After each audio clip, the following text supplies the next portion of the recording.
Hello, welcome back to Tarot by Andy. Thank you for being here. This is my vibrational reading. Please do your own research for entertainment purposes. And allegedly, it's good morning, good evening, good afternoon, and thank you for the super thanks. And I would like to thank Suzanne, who I chat with on Instagram. She sent me this lovely pendulum disc. It's really cool. I like it because it's so lightweight. Thank you so much, Suzanne. Really kind people. You guys are awesome. Really appreciate the support. I really do. It's just, it's really nice because I can move it out of the way. That's what I like about it. Anyways, she got it from a nice little shop, apparently. Anyway, so here we go. Let's carry on today. I want to talk about first, Sam Vaknin is doing this, where he's talking about the processing of narcissists. Really, the whole subject is about why they're so divorced from reality. As we know, they're super psychotic and they go into illusions. They go into that whole moon energy card where, it's all shared fantasy and, everything's smoke and mirrors with them. It's because they are divorced from reality. The reason why it starts when they're extremely young, even before they can speak, there's this flaw in processing of space, processing, and also language, which gives the emergence of narc defenses, apparently. Space and all that is outside of yourself. So things are kind of confused in their environment as well as language. There's a trauma there. So what happens is they withdraw from the world and reality. They like to ignore, deny, and basically pull out of reality. It's done by the trauma of an abusive main caregiver, basically. That could be emotional neglect. I'll go into that. But anyways, they were basically training, brainwashing, misidentifying language and processing by the main caregiver adult who had what he called a dead parent. They're alive, but they're dead. They're kind of like the Walking Dead because they're so depressed. So the child does not get used to their own language. They have to adopt and mirror to the parent. So this is why a narc parent will create a narc child, because the child's supposed to mirror the parent to avoid walking on eggshells as badly, so they don't get yelled at. So they try to mirror that parent. So the child has to get rid of their own identity to mirror the parent. So that's like getting rid of their own language, is what he said.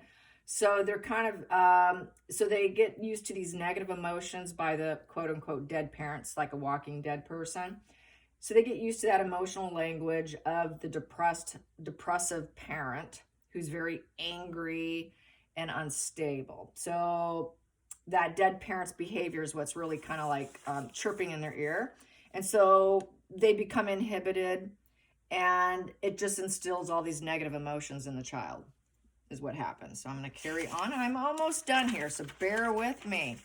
So the parent does too much also idolizing, pampering, and smothering of the child. So this is a form of abuse, according to specialists, by the depressive, hateful main caretaker.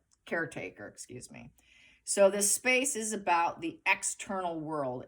So that's everything that goes on outside the house. So they're clueless because all they know is what's going on in the house because they're infantile and they're so young. What do they know, right?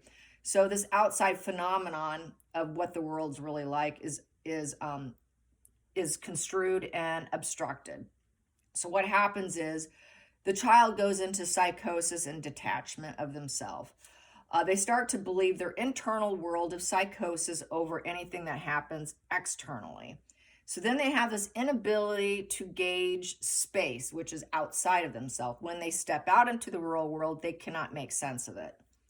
So this is where they don't understand the human condition. They don't understand human emotions. They don't understand people. This is why, because they're relying mainly on their psychosis and their internal self. With the absence of understanding space outside of themselves, external from them, they cannot form memories. So they can't form memories now. So they never remember anything. They just don't remember their childhood period. And that's because their hippocampus is responsible for that. That's what forms memories. It forms spatial orientation and memory. And space and memory are all in the same and stored in the hippocampus. So, memories and space, outside ourselves, how we relate, all in the hippocampus. that becomes impaired. So they don't have memories to draw on. This is where Harry comes into mind because he's making up stories, right? He keeps pulling out stories. He didn't remember very much about his mother. He admitted it wasn't until he's much older that he was even able to have a tear roll out of his eye. He really disassociated and checked out. He went into a psychosis mind, probably keeping her alive in his mind, which he said she wasn't dead. She was still alive. She was somewhere else. This was him disassociating because his hippocampus mind could not remember her anyways.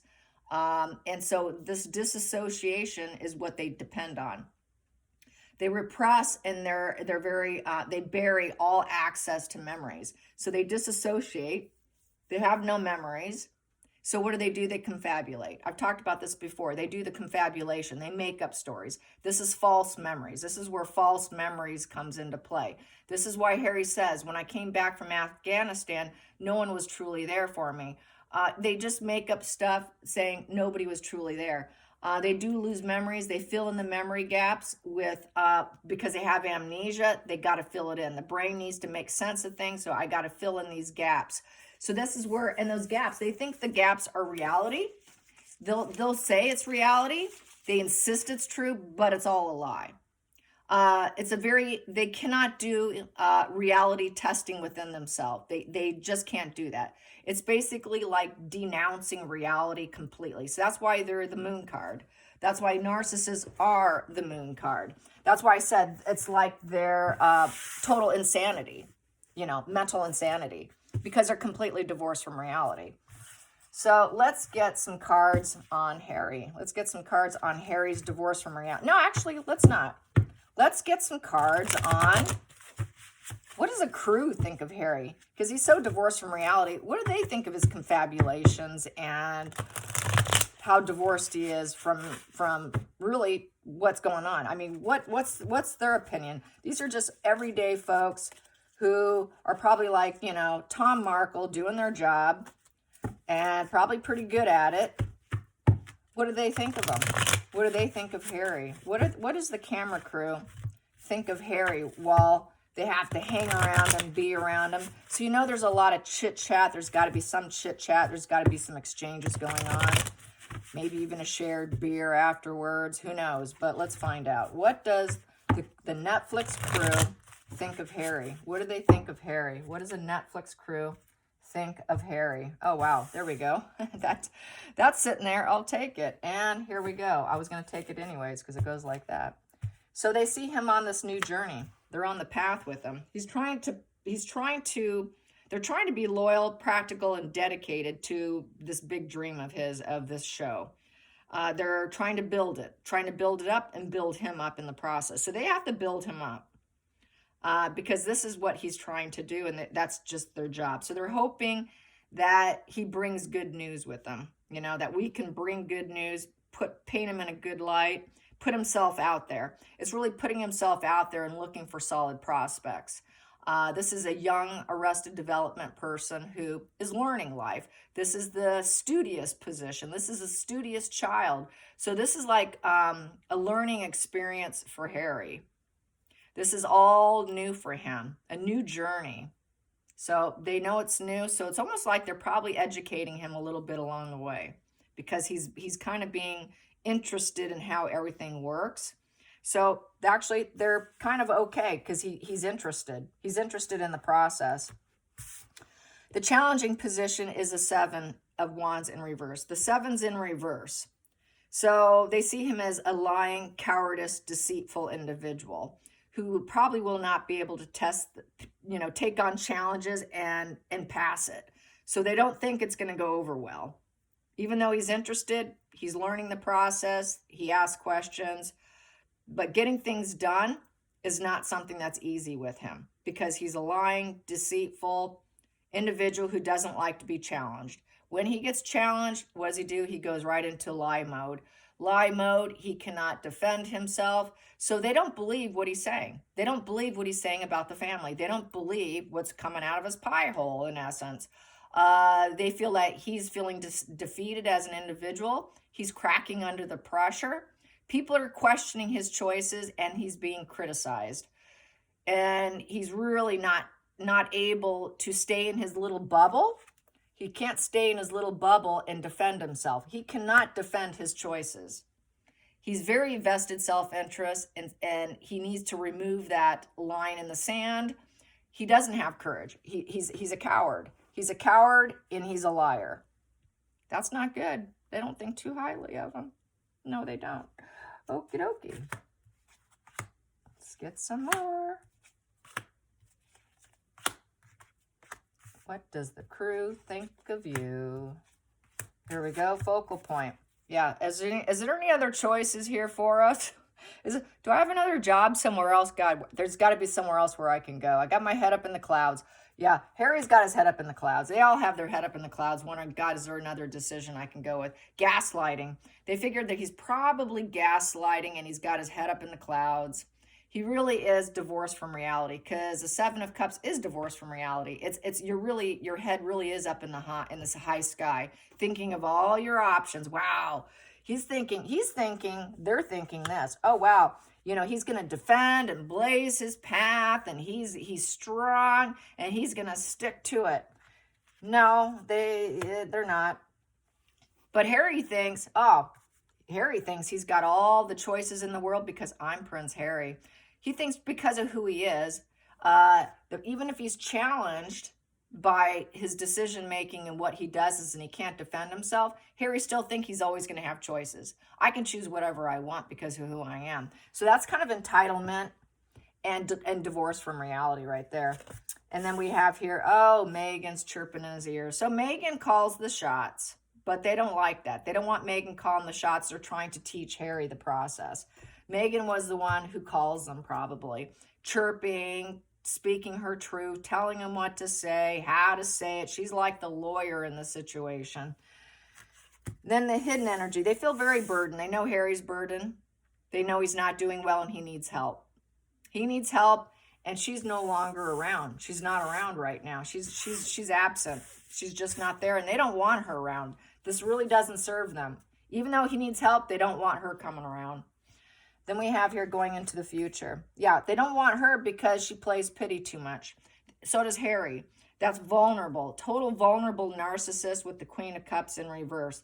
That's very angry and domineering. Erratic, dramatic. Kind of like Queen of Wands, but with the emotions. Very erratic, dramatic emotions.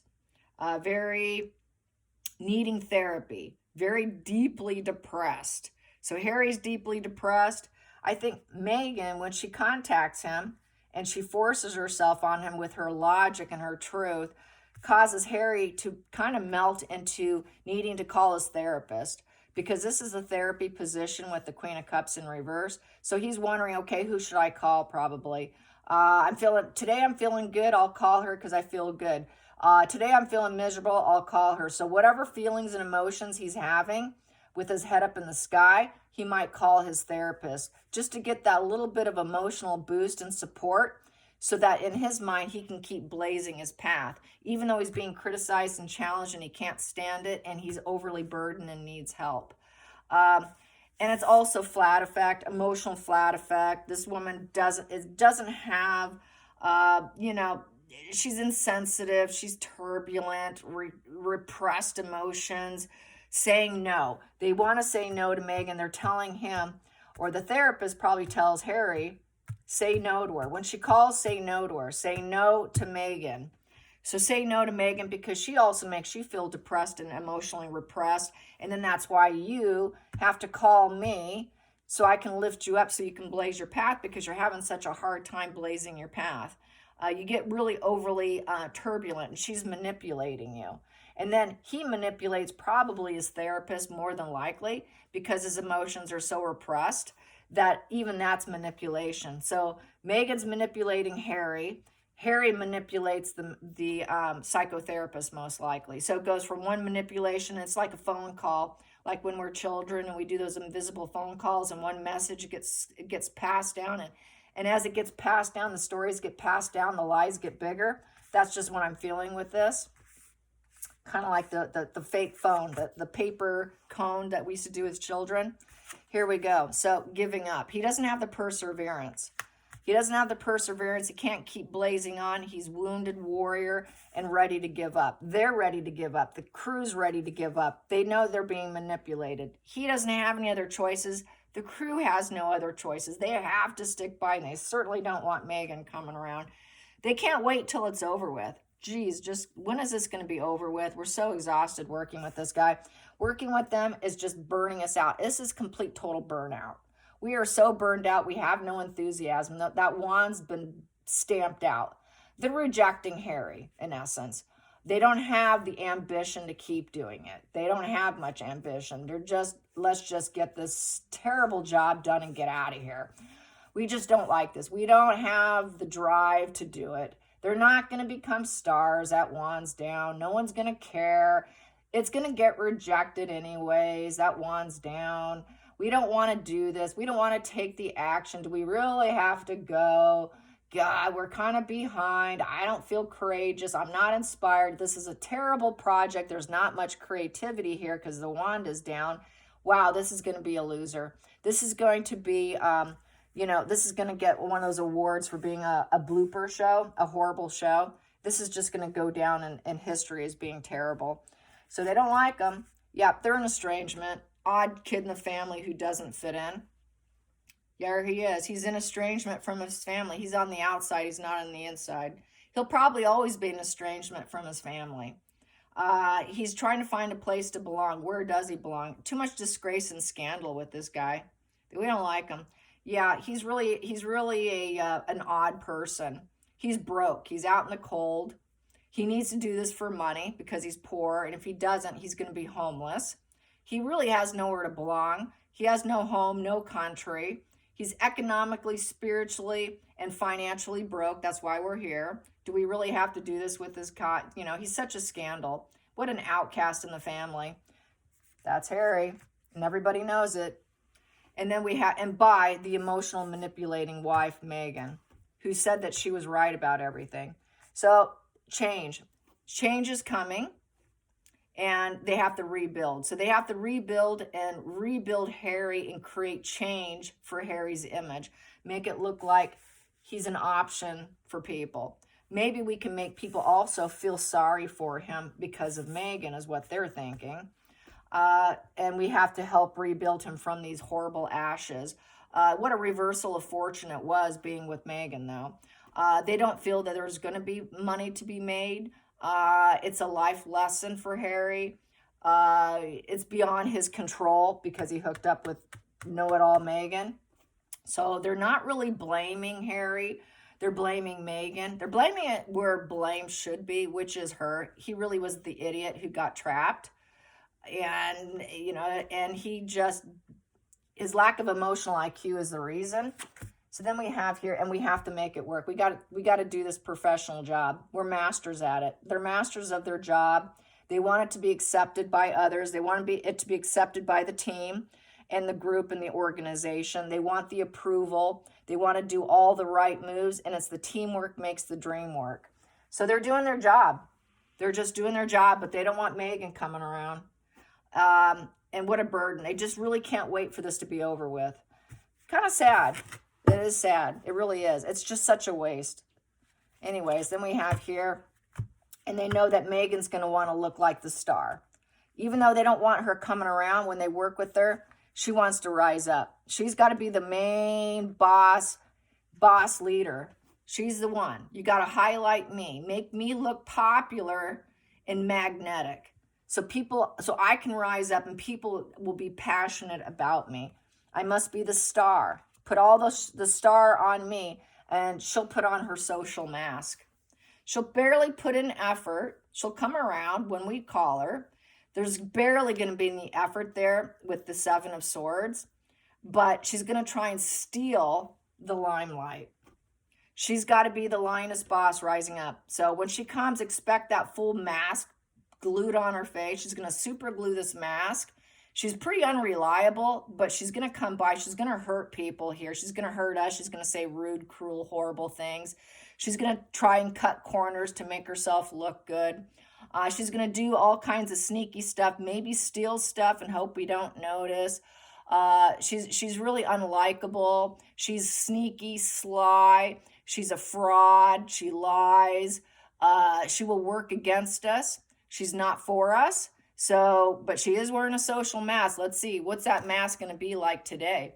Things are not going to work out quite the way we plan when she comes around, because she likes to call the shots and she must rise up. If she doesn't like something, she's going to use her charm and her lies and her covert narcissism and her fraud behavior and schmooze us to make herself look good.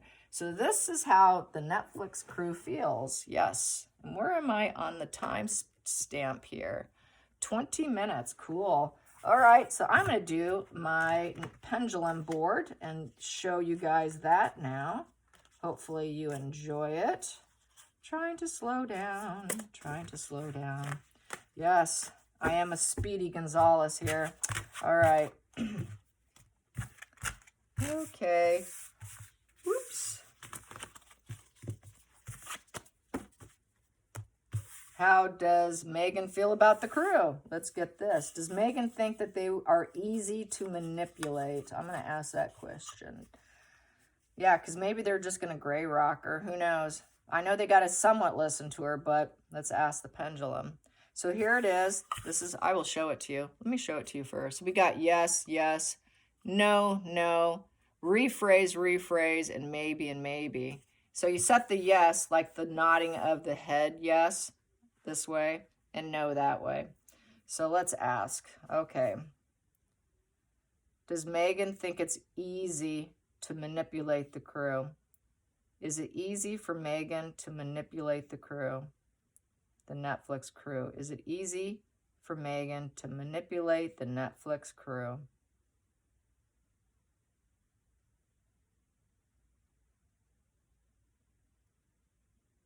Yes. Yes. Do they push back on her? Do they push back on her? Do they tell her no? Do they tell Megan no? Do they tell Megan no? No, they don't. Oh, geez. No, they don't. She gets her way. Oh, my God. That's no wonder why I got the Queen of Swords there and them not wanting her to come around. She plays pity. She plays the vulnerable boss. The Queen of Swords, vulnerable boss, pity play is how she works it. Does any of the guys actually have a crush on Megan? Let's ask that. Is any of them sexually attracted to Megan? Are any of them sexually attracted to Megan?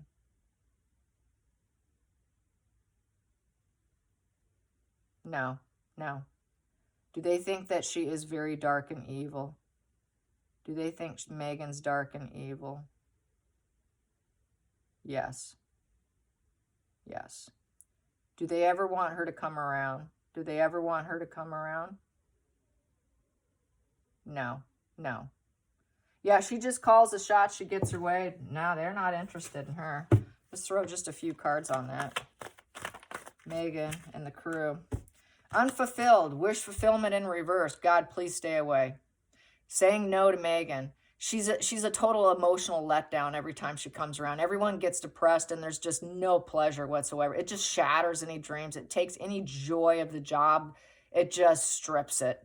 It just completely strips it. Then they feel like they have to overindulge and have a beer probably afterwards. Lots of overindulgences after the day's over with. It's just a major sad dance. It comes to a very negative completion of a day when she comes around. And then they have to be dependent on her and they cannot adjust. They've got to she calls the shots. They've got to be dependent on what she demands and barks at them. And so they feel like they can't do the job the way they know they're professionals. We're Three of Pentacles, yet we've got to follow the orders of this woman who thinks she's the lioness boss. And she plays pity, emotional pity and emotional manipulation, and she thinks she knows everything, yet we're the professionals. So that sounds pretty familiar, doesn't it? She everywhere she goes, she's misery. No one's going to be happy and satisfied. It's an emotional low point. There's no growth. They can't get very far when she comes around. There's really no growth to the project. The creative aspects of the project starts to look really bad. It tanks it. It's not a good day when she comes around. And then they lack the resources. People start to probably want to leave the set. No one wants to be around, or people are like, I gotta leave early. Can I, I got this or that going. Can I, people just want to get away. They just want to, no end in sight. I just got to get away. Very let down. So they don't like her. Sad dance. All right, you guys, till next time, like and subscribe. Bye, you guys.